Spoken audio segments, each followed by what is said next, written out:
Assalamu alaikum. This is Dr. Nashava and today I am going to discuss hypokalemia.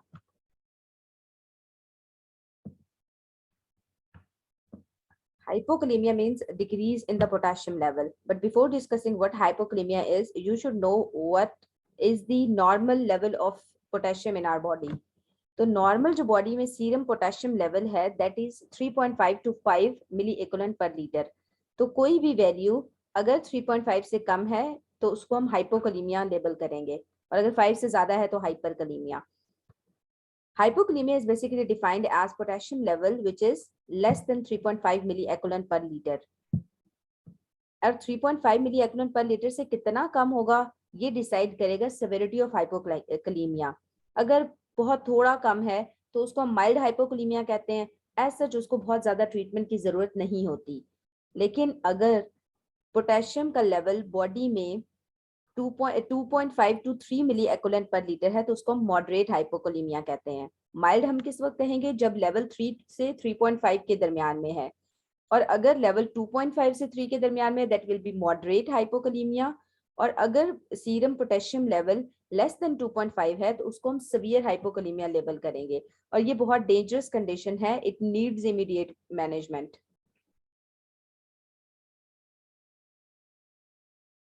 उसके बाद है हमारे पास most common causes क्या होते हैं हाइपोकलीमिया के. अब हर पेशेंट में यूं नहीं होगा कि पोटेशियम लेवल बैठे बैठे उसमें फॉल कर जाए. कुछ हमारे पास रीनल लॉसेस होते हैं, कुछ इंक्रीज होता है नॉन रीनल लॉसेस, जैसे जीआईटी के थ्रू लॉस हो रहा है, स्टूल में लॉस हो रहा है, स्वेट के थ्रू लॉस हो रहा है, वॉमिटिंग में कोई लेक्सेटिव यूज कर रहा है तब लॉस हो रहा है, डायरिया में बहुत ज्यादा लॉस होता है पोटेशियम का. और रीनल लॉसेस में हमारे पास क्या आता है, कोई भी अगर डायूरेटिक्स ले रहा है except potassium sparing diuretics like spironolactone, अगर वो ले रहा है तो उसमें तो पोटेशियम लेवल इफेक्ट नहीं होता. लेकिन अगर बाकी डायूरेटिक्स यूज कर रहे हैं तो पोटेशियम लॉस ज्यादा होता है जिसकी वजह से पेशेंट्स हाइपोकलीमिया में चले जाते हैं. इसलिए जब भी हम डायूरेटिक्स दे रहे होते हैं हम उनके सीरम इलेक्ट्रोलाइट्स साथ साथ लाजमी कराते हैं, ये देखने के लिए कि उनका जो सीरम पोटेशियम लेवल है वो फॉल तो नहीं कर रहा. उसके बाद अगर कोई स्टीरॉइड यूज कर रहा है तब भी उसका पोटेशियम लेवल बॉडी में लो हो जाता है. मेटाबॉलिक एसिडोसिस के केस में भी, हाइपर एल्डोस्टेरोनिज्म में भी, अगर रीनल ट्यूबुलर एसिडोसिस है उस केस में भी हाइपोकलीमिया होता है. क्योंकि जब रीनल ट्यूबुलर एसिडोसिस होती है तो पोटेशियम की अब्जॉर्प्शन नहीं हो पाती. अब्जॉर्प्शन नहीं होती तो एक्सक्रीशन ज्यादा होती है और एक्सक्रीशन ज्यादा होगी तो ऑब्वियसली सीरम पोटेशियम लेवल जो है वो फॉल करेगा. डीकेए में भी diabetic ketoacidosis, it is basically metabolic acidosis, तो उसमें भी यही होता है. तो इन सारी कंडीशंस में क्या होगा कि हमारी बॉडी से पोटेशियम लॉस जो है वो इंक्रीज होगा जिसके रिजल्ट में हाइपोकलीमिया हो जाएगा. देन अगर इनटेक कम है, डाइट ही ऐसी है कि पोटेशियम है ही नहीं उसमें, तो उस भी पेशेंट्स हाइपोकलीमिया के साथ प्रेजेंट करते हैं. इंट्रासेलुलर शिफ्ट अगर हो गई है जैसे हाइपर वेंटिलेशन में होती है तो तब भी हाइपोकलीमिया डेवलप हो जाता है. कुछ एंडोक्राइन कंडीशन भी होती हैं like Cushing disease, barter syndrome और इंसुलिन थेरेपी पे जो होते हैं वो भी हाइपोकलीमिया डेवलप करते हैं.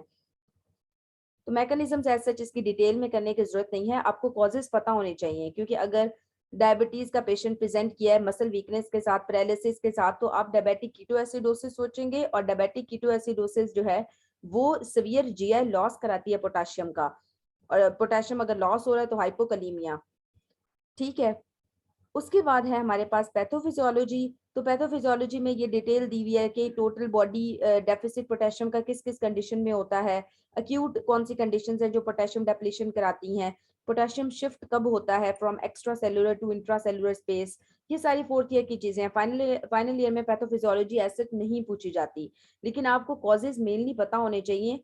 क्योंकि एक तो सिनेरियो जब भी आपने पिक करना है तो वो उसमें कोई ना कोई कॉज जरूर दी होगी हाइपोकलीमिया की. ठीक है, ताकि अगर लैब्स तक पहुंचने से पहले ही आपका डायग्नोसिस बन जाए. नेक्स्ट है हमारे पास इफेक्ट्स ऑफ हाइपोकलीमिया. हाइपोकलीमिया हम क्यों डिस्कस कर रहे हैं, अगर पोटेशियम का लेवल थोड़ा बहुत फॉल हो गया तो इससे इसका ओवरऑल इफेक्ट क्या आएगा हमारी बॉडी पे. तो उसमें दो बातें याद रखनी है. हमने स्टार्ट में डिस्कस किया कि जो हाइपोकलीमिया होता है that is mild, moderate and severe. Mild को ऐसे ट्रीटमेंट की जरूरत नहीं होती, मॉडरेट ट्रीट करना पड़ता है लेकिन उसकी भी सेवेरिटी कम है. बट जो सीवियर हाइपोकलीमिया है दैट नीड्स इमीडिएट ट्रीटमेंट. क्यों? क्योंकि जो सीवियर हाइपोकलीमिया है वो मसल वीकनेस कॉज करता है और साथ में पैरालिसिस। और ये वाला पैरालिसिस आपने याद रखना है, जो हाइपोकलीमिया की वजह से पैरालिसिस होता है ये मेनली प्रोक्सिमल जो लोअर एक्सट्रीमिटीज हैं उनको इन्वॉल्व करता है और उसके बाद फिर अपर एक्सट्रीमिटीज की तरफ स्प्रेड करता है और फिर आहिस्ता आहिस्ता जीआईटी के मसल्स भी इन्वॉल्व कर लेता है, हमारी ओरल कैविटी के, हमारी जो फेस के मसल्स हैं उनको भी इन्वॉल्व करना शुरू कर देता है।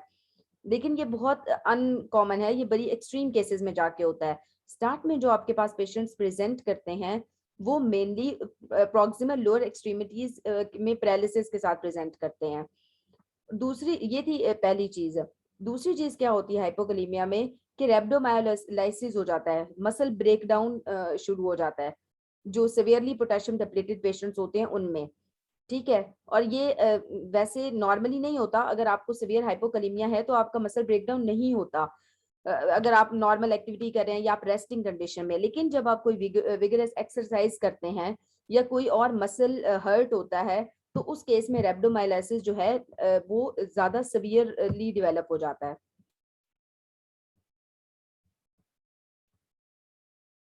नेक्स्ट है हमारे पास क्लिनिकल प्रेजेंटेशन क्या होगी पेशेंट की। तो ये हम ऊपर डिस्कस कर चुके हैं कि पेशेंट पैरालिसिस के साथ प्रेजेंट करेगा, मसल वीकनेस के साथ प्रेजेंट करेगा, अगर गट इन्वॉल्व हो गई है, जीआईटी इन्वॉल्व हो गई है तो पैरालिटिक आइलियस के साथ प्रेजेंट करेगा, हार्ट के मसल्स इन्वॉल्व हो गए या हार्ट में वैसे भी पोटेशियम चैनल्स होते हैं जो उसकी कंडक्टिविटी में, इलेक्ट्रिकल कंडक्टिविटी में रोल प्ले करते हैं, तो उस केस में क्या होगा कि हार्ट का रिदम जो है वो पूरा डिस्टर्ब हो जाएगा, पेशेंट को अरिदमियाज हो जाएंगे। लेकिन अरिदमियाज मेनली हाइपरकलीमिया के साथ एसोसिएटेड हैं, हाइपो के साथ भी हो सकते हैं। ठीक है, इसके अलावा अगर हम डाइजॉक्सिन थेरेपी दे रहे हैं पेशेंट को और उसको हाइपोकलीमिया भी है पहले, तो इंक्रीज उसका जो है कार्डियक एबनॉर्मेलिटीज का रिस्क जो है वो इंक्रीज हो जाता है। ठीक है, मेनली आपने याद रखना है कि जो लो पोटेशियम लेवल है वो मसल्स से रिलेटेड है, जो हाई पोटेशियम लेवल है वो हार्ट से रिलेटेड है। नो डाउट लो पोटेशियम लेवल भी इफेक्ट करता है हार्ट को, लेकिन ये इतना ज्यादा नहीं करता जितना हाई पोटेशियम लेवल करता है।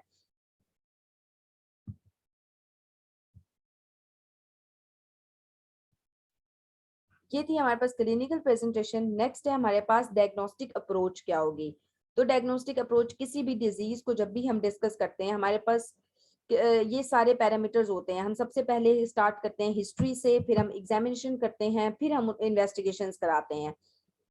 तो इसमें भी सबसे पहले हम हिस्ट्री लेंगे। हिस्ट्री में क्या क्या पूछेंगे, ड्रग्स, ड्रग्स का क्यों पूछेंगे, क्योंकि हमने डायूरेटिक्स यूज या स्टीरॉइड यूज को एक्सक्लूड करना है। डाइट का पूछेंगे ताकि हमें अंदाजा हो जाए कि पेशेंट जो है वो पोटेशियम डिप्लेटेड डाइट तो नहीं ले रहा। हम और साथ में क्या पूछेंगे कि डायरिया, आपको डायरिया तो नहीं रहता या आपको वॉमिटिंग तो नहीं रहती। इससे हमें पता चल जाएगा कि उसकी बॉडी से जो लॉस हो रहा है पोटेशियम का वो किस फॉर्म में हो रहा है। नेक्स्ट हमने हिस्ट्री ले ली, ये वाली सारी बातें पूछनी, उसके बाद हम एग्जामिनेशन करेंगे तो उसका बीपी देखेंगे, हम हाइपरथायरॉयडिज्म के लिए देखेंगे, अगर कुशिंग्स है तो हम उसके फीचर्स देखेंगे। उसके बाद हम थर्ड स्टेप होता है हम लेबोरेटरी इन्वेस्टिगेशंस कराते हैं। तो लैब टेस्ट इस केस में, हाइपोकलीमिया के केस में हम सीरम इलेक्ट्रोलाइट्स कराएंगे। इसमें मेनली हमारे पास दो चीजें ही आती हैं, serum sodium and serum potassium level, तो ये हम देखते हैं। इसके अलावा हम ब्लड यूरिया नाइट्रोजन देखते हैं, सीरम क्रेटिनिन देखते हैं, यूरिनरी पीएच देखते हैं और साथ में हम ईसीजी भी करा लेते हैं। ईसीजी क्यों करवाते हैं, क्योंकि हाइपोकलीमिया जो है वो अरिथमियास करा रहा था, वो टेकिकार्डिया करा रहा था, तो इसलिए फिर हम पेशेंट की ईसीजी भी करा लेते हैं।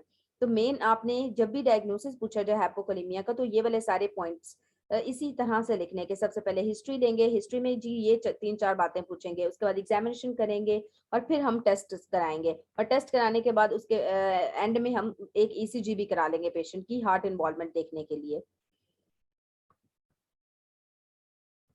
चले जी, अब हमने डायग्नोज कर दिया कि पेशेंट को हाइपोकलीमिया है। नेक्स्ट हमारा स्टेप है मैनेजमेंट।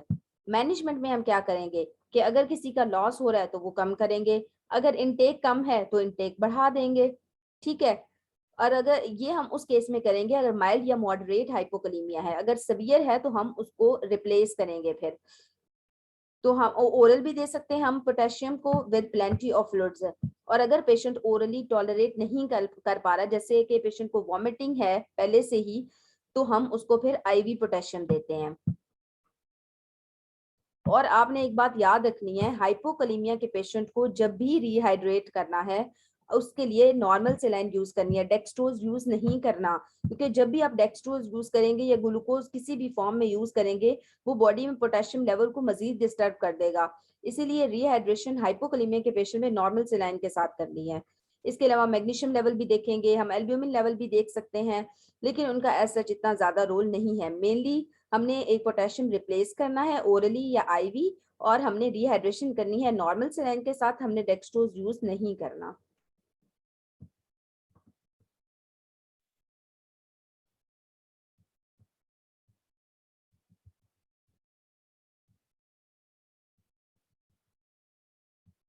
उसके बाद ये स्टेप अप से ये नंबर 1 है, यहाँ से टॉपिक स्टार्ट हो रहा है हाइपोकैलेमिया का। ये मैंने ऐड कर दिया है। सबसे पहले कॉजेज हैं, तो कॉजेज वही जो हमने टेबल में डिस्कस किए हैं, यहाँ पे वही सारे जीआईटी कॉजेज हैं, रीनल कॉजेज हैं, अदर कॉजेज में बाकी सारे कॉजेज लिखे हुए हैं, हार्मोन रिलेटेड कॉजेज जितने भी हैं। उसके बाद है हमारे पास क्लिनिकल फीचर्स, तो क्लिनिकल फीचर्स भी हम डिस्कस कर चुके हैं कि पेशेंट हमारे पास कैसे प्रेजेंट करता है। नेक्स्ट है हमारे पास ट्रीटमेंट, तो हमने ट्रीट किस तरह से करना है पेशेंट को वो भी हम डिस्कस कर चुके हैं कि हम सबसे पहले कॉज को आइडेंटिफाई करेंगे, उसको ट्रीट करेंगे, लॉस को कम करेंगे, अगर इनटेक कम है तो उसको बढ़ा देंगे। हम पोटेशियम केसीएल की फॉर्म में हम यूज करते हैं और वो हम ओरल यूज करते हैं, और ओरल मेथड जो है that is the preferred and the safest method. लेकिन अगर ओरल पेशेंट जो ओरल केसीएल है उसको टॉलरेट नहीं कर रहा तो उस केस में फिर हम आईवी यूज करते हैं। ठीक है,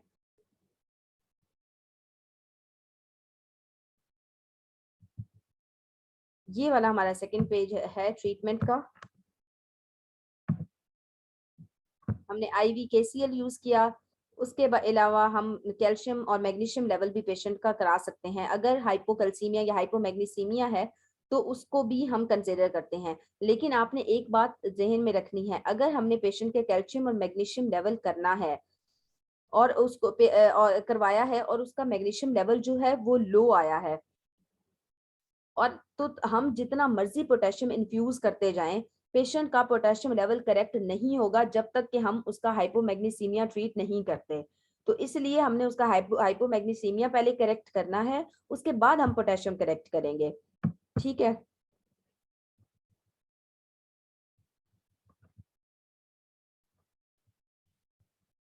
उसके बाद ये स्टेप अप का ही फ्लो चार्ट है। इसमें डायग्नोस्टिक इवैल्यूएशन बताई हुई हाइपोकैलेमिया की, ये आपने एक दफा देख लेना है, इंशाल्लाह आपको समझ आ जाएगी। अगर इसमें से कोई कंफ्यूजन हो या कोई बात समझ ना आई हो तो आप ग्रुप में पूछ लीजिएगा। ठीक है, that's all about hypokalemia. Allah Hafiz.